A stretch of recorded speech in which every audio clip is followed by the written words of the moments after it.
Bom dia, boa tarde, boa noite. Meu nome é Eduardo Tomazetti, terapeuta e hipnólogo. E eu queria te agradecer e te dar as boas-vindas por participar desse conteúdo, onde eu vou gravar um pouquinho mais descontraído, aproveitar os momentos no trânsito. Inclusive, espero que não esteja balançando tanto a câmera, né?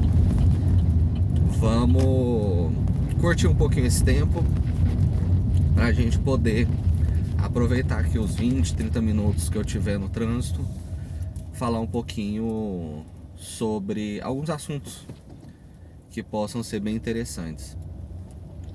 Na última semana eu fiz algumas postagens sobre depressão e ansiedade e elas renderam alguns questionamentos, algumas procuras, até porque esses são os dois assuntos que eu mais atendo no consultório. Acredito que em primeiro lugar esteja a ansiedade e em segundo a depressão, sendo que algumas pessoas elas transitam da ansiedade para a depressão, até pelo fato da ansiedade ser um momento de estresse, uma reação que o corpo não consegue lidar bem, né, com um momento de estresse, e aí então vem a ansiedade. E com o excesso de estresse, a repetição dessa ansiedade pode gerar uma dessensibilização no cérebro da pessoa. Isso não sou eu que estou falando, né? Quem trabalha com neurofisiologia, psiquiatras, quem estuda a mente de forma química, vai falar sobre neurotransmissores, sobre hormônios, sobre picos e quedas de cortisol. Isso fazem com que a pessoa acaba entrando em depressão e às vezes sim, decorrente da ansiedade. Mas é importante a gente falar o que realmente é ansiedade. Às vezes a gente está um pouco preocupado, um pouco estressado com algo que vai acontecer e fala: nossa, mas eu sou muito ansioso, meu Deus, eu tenho ansiedade, eu tenho transtorno de ansiedade. Mas na verdade a pessoa só está passando por um momento de estresse e uma preocupação talvez um pouco maior do que o normal. Ter estresse, ter medo, é uma situação natural, não só do ser humano, de um ser vivo, de um animal. Vamos colocar assim, porque plantas também são seres vivos, gente. Então vamos colocar assim, que estresse e medo é algo natural de qualquer animal. Então a gente vai para aquele ponto, para aquela situação que alguns psiquiatras falam, explicam muito bem, e a gente vê isso naturalmente na natureza, quando a gente vê esses documentários do Discovery, algumas coisas assim, que é a situação do foge ou luta. A gente passa por diversas vezes no nosso dia, na nossa vida, por situações de foge ou luta. Que situação que é essa?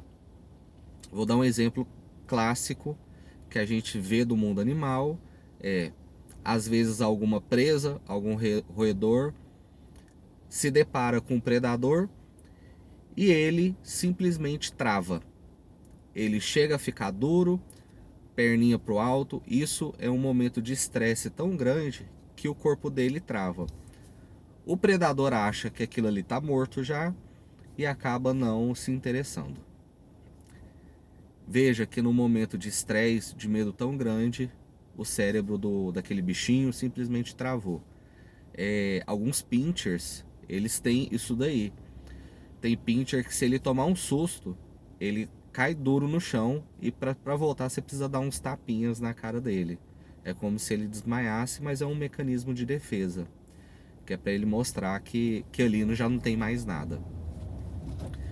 Temos outra situação, por exemplo, que é a situação da lagartixa, que no momento de estresse ou de medo, ela solta a cauda, pedacinho do rabo dela vai distrair a presa, enquanto ela foge. Em outras situações, a gente tem, vou citar novamente casos de roedores, quando eles estão defendendo a ninhada, né, principalmente quando é a fêmea, ela luta até o fim, tudo para proteger a ninhada.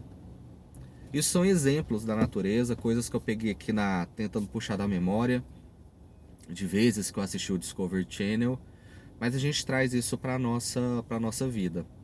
Vamos pegar aquele momento que chega um trabalho muito grande ou uma prova desesperadora de uma faculdade, de um concurso, e a gente simplesmente não sabe como lidar com aquilo e foge. Ah, Eduardo, eu não fujo das coisas. Beleza, fugir às vezes é uma expressão muito forte, muito pesada. E a tão conhecida autossabotagem. A pessoa fala assim, nossa, quando eu tô quase conseguindo, eu me autossaboto. Isso é uma forma de fuga. É porque o seu cérebro, o seu organismo não sabe o que fazer quando alcançar aquilo. É a história do cachorro correndo atrás do carro, né? Se o carro parar, o cachorro não sabe mais o que fazer. Então a gente se auto-sabota muitas vezes usando esse mecanismo de fuga que a gente tem já programado no nosso cérebro. Ok? Isso já é da nossa natureza, é do nosso perfil. Pegando um outro exemplo, vamos pegar o exemplo de luta. Mais uma vez, uma prova, um desafio, só que você não tem opção de não passar, por exemplo. Você precisa passar por aquela prova porque a sua sobrevivência depende disso. Talvez a sua sobrevivência, ou dos seus filhos, ou de alguém próximo. E você simplesmente estuda. Estuda de dia, de noite, de madrugada, para de sair. Você simplesmente luta. E isso também acontece em diversas outras situações. Quando a gente se depara com um desafio que em algum momento ele seria muito difícil e alguma força vem de dentro da gente nos colocando, né, nos movimentando em direção à luta. E é essa luta que a gente precisa encontrar dia a dia para vencer os nossos desafios. Fazendo uma parte aqui, é muito interessante quando eu atendo pessoas usando a hipnose, a gente descobre esses motivos de luta no subconsciente e consegue trazer ele para fora, né, para o consciente, para que possa ser ativado periodicamente, sempre que necessário. Então é muito bacana ver uma pessoa que passa pelo processo de hipnose, ela se torna mais ativa, mais corajosa e mais consciente das suas decisões. Então a gente viu o mecanismo de fuga e de luta. E o mecanismo que alguns chamam de freeze, que é o congela, né? Que é o caso lá do chihuahua, que trava e fica parado, é o que traz a ansiedade e a fobia. Quando a gente se depara com uma situação de medo ou estresse e a gente não sabe reagir, o nosso organismo, o nosso cérebro começa a disparar uma série de informações e a gente não sabe o que fazer com aquilo. Então a gente trava. No momento que a gente trava, começa a vir o consciente falando que a gente precisa fazer aquilo, mas o inconsciente lá no fundo já travou, já falou que não quer fazer, que não vai para frente, e a gente entra numa luta muito grande. Então nesse momento vem a crise de ansiedade, a crise de estresse, que dependendo do tamanho que for, vira uma crise de pânico. E esse é o freeze. É como se a gente estivesse na pele do chihuahua, aparecesse algo que a gente não sabe lidar de jeito nenhum, e então a gente vai e congela. O nosso cérebro simplesmente dá um apagão e não sabe mais o que fazer. Isso tudo eu falei para a gente identificar a origem e realmente o que é ou o que são essas crises de ansiedade. O que é esse transtorno de ansiedade? A expressão transtorno, ela deve ser utilizada somente quando é uma doença, quando aquela situação atrapalha a vida da pessoa. Se você é uma pessoa muito preocupada, muito estressada, ansiosa, só que você trabalha bem essa ansiedade e faz essa energia da ansiedade trabalhar por você, não se preocupe, você é uma pessoa saudável. Agora, se a sua ansiedade te gera crises de pânico, se a sua ansiedade te gera transtornos sociais, emocionais, psicológicos, aí sim você tem um transtorno de ansiedade, aí sim você tem uma doença, né? Vamos chamar popularmente de doença. Aí sim você precisa de um tratamento. E o tratamento para ansiedade, ele é muito simples, porque ele consiste na gente identificar os gatilhos que disparam a ansiedade. Eu já tive cliente que os pais moram no interior, e quando o pai falava que viria para Goiânia para visitá-la ou para fazer alguma consulta médica, algo assim, essa senhora ela entrava numa crise, num desespero, porque ela precisava atender o pai dela. E isso gerava ansiedade com 15, 20, 30 dias de antecedência. Se ele falasse, olha, daqui um mês eu vou para Goiânia, ela já começava a sofrer hoje, pensando em tudo que ela tinha que fazer com o pai, tudo que ela ainda tinha que fazer com o marido e com o filho, para ela, como que ela ia conciliar isso. Ela é extremamente controladora, então isso gerava um estresse muito grande com ela. Só que a gente só foi descobrir esse gatilho lá pela terceira ou quarta sessão. Então é importante identificar os gatilhos, identificar o tipo de ansiedade. E uma coisa que eu gosto muito de fazer com a pessoa em transe durante a sessão de hipnose é fazer ela sentir a ansiedade como se fosse algo físico. Então, se você tem ansiedade, se lembra da última vez que você teve uma crise ou que você passou por um momento de estresse. Provavelmente algum lugar do seu corpo reclamou mais. Talvez doeu, talvez você sentiu um formigamento, um calor. Às vezes tem gente que sente calor nos braços quando tem crise de ansiedade. Algumas pessoas têm o rubor facial, né? Começa a ficar com manchas vermelhas, avermelhadas no pescoço, no rosto. Muita gente sente dor no estômago, ou como se tivesse um redemoinho aqui dentro. Cada um pode sentir de alguma forma. Então você, imagina a última vez que você talvez tenha tido uma crise, um momento de estresse ou de ansiedade. Onde que você sentiu isso? Eu consigo, através do transe hipnótico, identificar de onde veio esse sentimento, para a gente poder entender o gatilho. E depois a gente consegue trabalhar essa sensação. Então, por exemplo, se a pessoa sente um calor nos braços ou nas mãos, dá pra gente ressignificar esse sentimento, e da próxima vez que ela sentir isso, esse calor vai se transformar em movimento. Ao invés dela simplesmente ficar parada tendo a crise, ela vai sentir o estresse, vai sentir o medo, vai sentir a ansiedade, mas na hora que o calor vir, na hora que aquele sintoma aparecer, ela vai agir em prol dela mesma, ou para resolver alguma situação, ou para eliminar o motivo da ansiedade, porque tudo é um gatilho, né? Tudo vem de alguma coisa. Então a gente faz com que essa expressão física da crise de ansiedade consiga trabalhar a favor da própria pessoa, resolvendo o gatilho, resolvendo aquilo que motivou ela.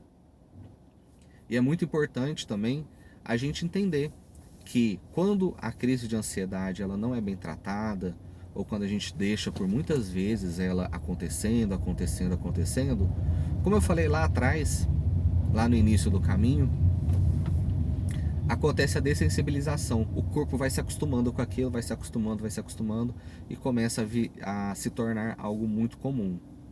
Se tornando algo comum, o corpo começa a reclamar. Quando acontece aquilo, ele quer reclamar, ele quer falar, ele quer colocar para fora, mas o seu organismo já está acostumado, então aquilo ali vai explodir em outra área. Ele vai escapar para algum lugar, porque é uma energia. Eu não estou falando de energias esotéricas, nem nada. É um movimento do seu corpo, são sinapses cerebrais, são hormônios, são neurônios que estão se ligando. É esse movimento, essa energia que eu estou falando. Então isso precisa ser dispersado para algum lugar. Algumas pessoas desenvolvem doenças psicossomáticas, que são doenças de origem psicológica. Então a gente tem alguns casos, ou muitos, de psoríase, que tem origem emocional, fibromialgia, que tem origem emocional, queda de cabelo, dores generalizadas no corpo, úlceras e gastrite, dor no joelho. Diversas pessoas acabam transformando, de forma inconsciente, claro, essas crises não tratadas em dores. Então elas desenvolvem esses problemas psicossomáticos.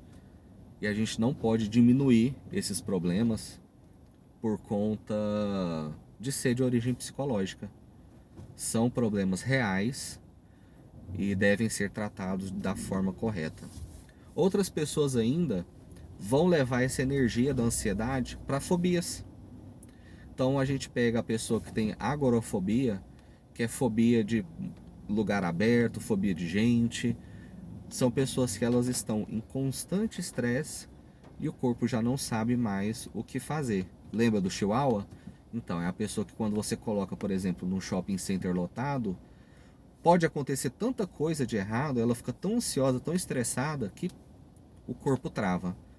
Por exemplo, a gente tem as fobias mais comuns de inseto, animal, escuro, rato, barata, altura, também vem da mesma origem, da mesma crise de ansiedade, estresse e medo. Uma pessoa que tem fobia de altura quer dizer o seguinte, que quando ela está lá no alto, seja de um prédio, de uma escada, de um banquinho, não importa, quando ela está numa altura que ela considera estressante, o corpo também trava e não sabe o que fazer. Isso gera fobia.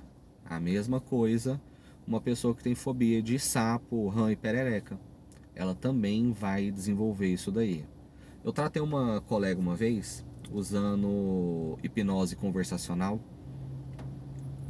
e ela falando para mim sobre que ela tinha muito medo de sapos e rãs e etc. E o marido dela adorava ir para fazenda, para a chácara deles, e que lá tinha isso, né? Afinal de contas, você vai para o mato e você tá sujeito a ter esses bichinhos ali. E ela sempre se estressava muito. Quando falava que ia, ela já começava a se estressar, já começava a ter crise de ansiedade, pensando: nossa, quando eu chegar lá, eu vou ver sapo. E se eu ver sapo, eu vou ficar estressada, eu vou ter fobia. Então ela tinha essa fobia enorme. E conversando com ela, eu fui pedindo para ela me explicar como que era quando ela viu o sapo. E ela foi replicando, foi falando, me explicando. E disse que ela sentia no corpo dela um formigamento muito grande. E ela, na época, tinha um menininho de 2 anos. E eu falei para ela: pensa no seu menino agora. Pense em você com o seu menino. E se tivessem alguns sapos perto de vocês, você ficaria com medo dos sapos? Ela falou assim: não, porque eu preciso cuidar do meu filho. Vejam, automaticamente ela mudou do sentimento da reação de foge para luta, porque ali ela tinha uma motivação. Na hora que ela falou assim: não, eu não vou ter medo do sapo porque eu vou proteger ele, eu preciso cuidar do meu filho, ela falou que sentiu um arrepio na coluna. Que ela falou assim: Eduardo, o que você fez comigo? Eu falei: eu não fiz nada, mas você decidiu que a partir de agora você não tem mais medo de sapo, porque você tem uma obrigação, que é cuidar do seu filho, e que mesmo se ele não estiver junto, você vai se lembrar dessa sua energia e dessa sua força. Bom, gente, a gente já está com quase 29, aliás, quase 20 minutos de vídeo. Quero agradecer e falar que vamos ter mais bate-papos assim, mais conversas. Mais uma vez, espero que não tenha tremido muito, espero que o áudio tenha sido legal, que a claridade não tenha incomodado, batendo na camiseta branca e dando uma estourada. Mas vamos ter mais conversa sim e interaja. Curta, compartilhe, comente, envie para quem você acha que precisa aprender um pouco mais sobre ansiedade e que precisa procurar um tratamento. A gente tem uma equipe muito bacana de profissionais aqui em Goiânia. Eu tenho amigos incrivelmente ótimos que podem trabalhar a ansiedade com vocês. E estaremos aí à disposição de todos e espero vê-los em breve. Até a próxima. Um bom dia. Tchau.